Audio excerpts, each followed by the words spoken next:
আইনের পদ্ধতিতে উত্তোলন করা হয়, কিছু মানুষের শরীর চুলকায়, আছে না নাই? বলেন আছে না নাই?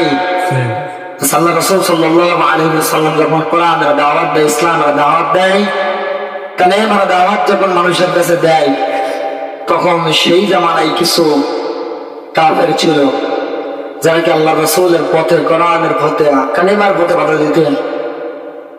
এমন কাফের ওই জামানায় ছিল। বর্তমান জামানায় কি এটা আছে? আছে কি নাই বলেন? আছে না? আছে। কিয়ামত পর্যন্ত কোরআনের বিপক্ষে যাবে, ইসলামের বিপক্ষে যাবে, আলেম ওলামার বিপক্ষে যে কাজ করবে, এমন কাফের মুনাফিক আমাদের সমাজে আছে। কিয়ামত পর্যন্ত এটা থাকবে।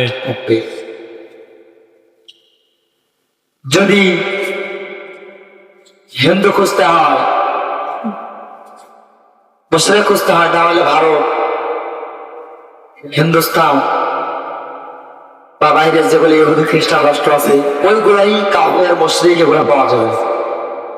কিন্তু যদি মুনাফিক খুঁজতে হয়, তাহলে বাংলাদেশ, ভারত, এই বাংলাদেশ, পাকিস্তান, এই মুসলিমদের ভিতরে পাওয়া যাবে।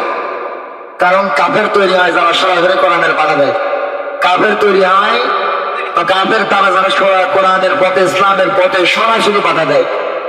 আর মুনাফিক তারা যারা এই কোরআন বা ইসলামের নামধারী, ইসলামের বা মুসলিম নামধারী মানুষ, কিন্তু এরা সরাসরি বাধা দিতে পারে না, এরা পেছন থেকে কাটি করে। এই মানুষগুলা খুঁজতে হলে কাদের ভিতরে খোঁজা লাগবে? বলেন, কাদের ভিতরে খোঁজা লাগবে? এই মুসলমানদের ভিতরে এইগুলার জন্ম হয়। দেখেন, এমন একজন মানুষ ছিল যে ব্যক্তিটা আল্লাহ রাসূলের সাথে ঘুরেছে, আল্লাহ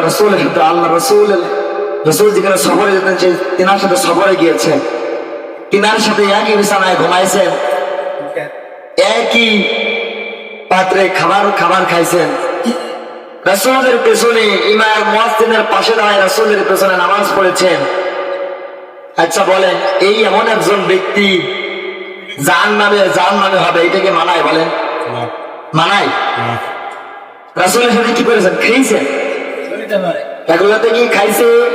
তিনার সাথে একই বিছানায় ঘুমাইছে, রাসূলের পেছনে একই সাথে নামাজ পড়েছে। শুধু তাই নয়, আরো শুনে, রাসূলুল্লাহ সাল্লাল্লাহু আলাইহি ওয়াসাল্লাম যখন মদিনায় হিজরত করে চলে যান, মদিনায় যাওয়ার পরে রাসূলুল্লাহ সাল্লাল্লাহু আলাইহি ওয়াসাল্লাম এরকম মসজিদের ভেতরে নামাজে দাঁড়াবেন, আব্দুল্লাহ